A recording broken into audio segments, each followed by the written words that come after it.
IPL 2025లో Sunrisers Hyderabad జట్టు పెద్దగా ఆకట్టుకోలేకపోయింది. హైదరాబాద్ 10 మ్యాచ్ల్లో కేవలం 3 మాత్రమే గెలిచి 7 మ్యాచ్ల్లో ఓటమి పాలైంది. ఈ కారణంగా జట్టు ఇప్పుడు ప్లే ఆఫ్ రేస్ నుంచి నిష్క్రమించింది. ఈ పరిస్థితికి సన్రైజర్స్ హైదరాబాద్ జట్టులోని కొంతమంది ఆటగాళ్లు సరిగ్గా ఆడకపోవడమే కారణమంటున్నారు ఫ్యాన్స్ కూడా. ఇక ఫ్రాంచైజీ యజమాని కావ్యమారన్ కూడా ఈ ఆటగాళ్ల కోసం చాలా డబ్బు ఖర్చు చేశారు. కానీ వారు అంతగా రాణించలేకపోయారు. ఎన్నో హోప్స్ అయితే పెట్టుకున్నారు, కానీ చివరికి జట్టు అయితే ఇలా నిష్క్రమించింది. ఈ సీజన్లో పేలో ప్రదర్శన చేసిన ఆటగాళ్లను వచ్చే ఏడాది ఖచ్చితంగా హైదరాబాద్ విడుదల చేసే అవకాశం ఉంటుంది. ఇషాన్ కిషన్ కూడా విఫలమయ్యాడు. 2025లో ఇషాన్ కిషన్ బ్యాటింగ్తో అంత గొప్పగా ఏమీ రాణించలేదు.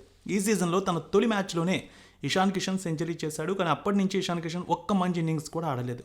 మిగిలిన 9 మ్యాచ్ల్లో 90 పరుగులు మాత్రమే చేశాడు. ఇంకా దాదాపు 11,25,00,000కి జట్టులోకి తీసుకుంది హైదరాబాద్ అతన్ని.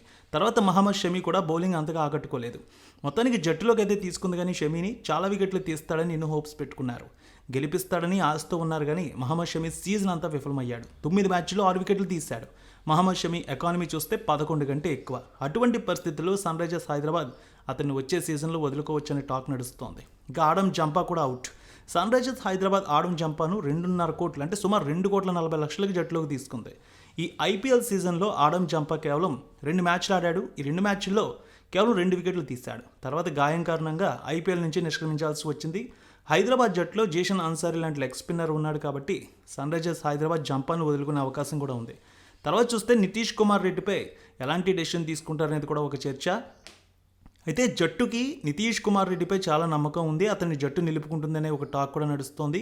నితీష్ కుమార్ రెడ్డి ప్రదర్శన అయితే ఈసారి కూడా అంతగా ఆకట్టుకోలేదు. 10 మ్యాచ్ల్లో కేవలం 120 స్ట్రైక్ రేట్తో 173 పరుగులు చేశాడు. సో మొత్తానికి ఈ సీజన్లో నితీష్ కుమార్ రెడ్డి ఒక్క మ్యాచ్లోనూ బౌలింగ్ అయితే చేయలేదు. చివరిగా చూస్తే అభినవ్ మనోహర్ కూడా విఫలమయ్యాడు. 2025 మెగా వేలంలో అభినవ్ మనోహర్ని సుమారు 3.2 కోట్లకి జట్టులోకి తీసుకుంది హైదరాబాద్.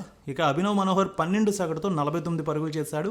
ఈ సీజన్లో అభినవ్ మనోహర్కి జట్టులో పెద్దగా అవకాశం కూడా రాలేదు. సో వచ్చే ఏడాదికి సంబంధించి కొంతమందిని హైదరాబాద్ జట్టు వదులుకునే అవకాశం ఉన్నట్టు కూడా ఒక చర్చ నడుస్తోంది. మీ అభిప్రాయం ప్రకారం ఎవరిని జట్టు వదులుకుంటుంది అనుకుంటున్నారో తప్పక కామెంట్లో తెలియజేయండి.